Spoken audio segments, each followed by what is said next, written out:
move on now to the ballot. So much at stake on the ballot this year. Yeah, a lot going on. It's still a primary, nothing really final, but we're starting to see a picture of where the state's going. For more on all that, we turn to News 8's Steve Price, standing by with News 8 political analysts Laura Fink and Wendy Patrick.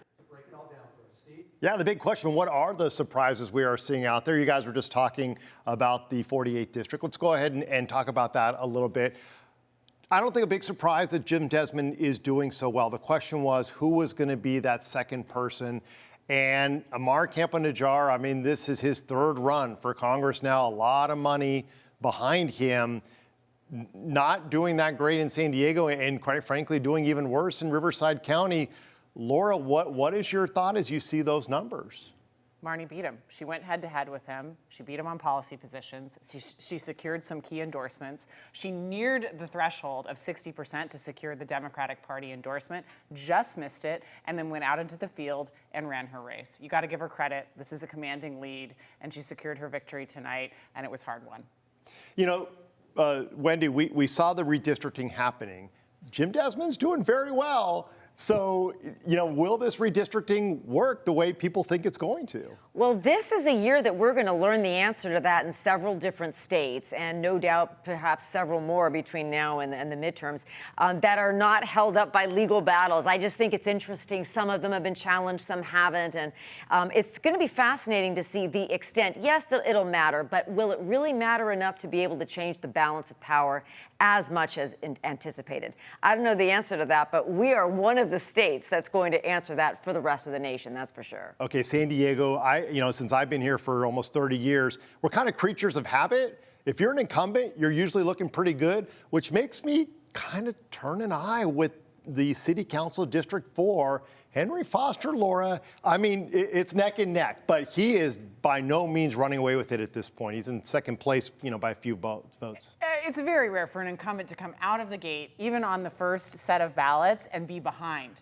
And he is behind. The power of incumbency in city councils are real, but he's getting beaten by an ICU nurse right now, and it could be that she takes over. There's a lot of dissatisfaction in District 4, and they have done this before. Henry Foster worked for his predecessor, now County Supervisor Monica Montgomery. Yes. She won by knocking off an incumbent as well. This is not unfamiliar territory for District 2 voters. They were unsatisfied with the response to the flooding, and they really feel like resources need to come more to their county.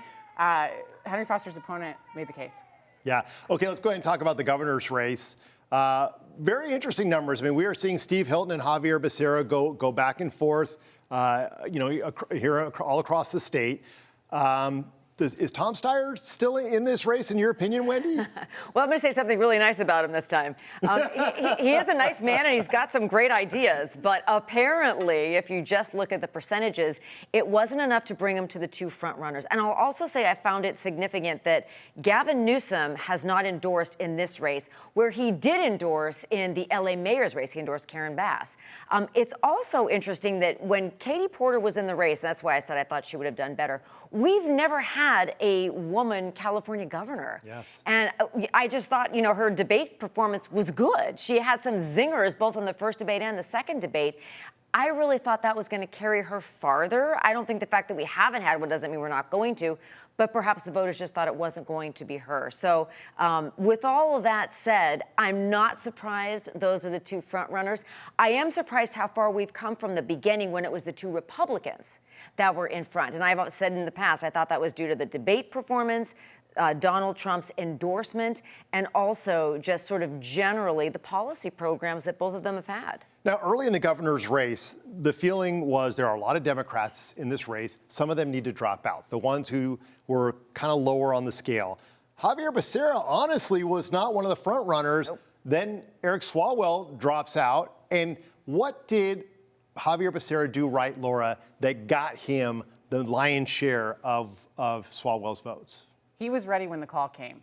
His resume was the most palatable. His demeanor was the most trustworthy. He was able to capture those votes when opportunity struck. I mean, it was a seismic event, Eric Swalwell. Probably no bigger event than when Kamala Harris decided not to run. This was the other seismic event in this governor's race. And no political analyst was really weighing in on where they thought those votes would go. It was sort of anybody's ballgame. And Xavier Becerra was ready. He had the resume. He had the argument. He said, I'm trusted, and he made the play. And he won. All right, the night is still young. We will be checking in with you guys probably for the next few days as this all kind of sorts out. But thank you so much for your inside information, your expertise. Laura and Wendy, always a pleasure to have you guys out here. We'll send it back to you, Carlo and Marcella. All right, thanks, Steve. Thanks, ladies.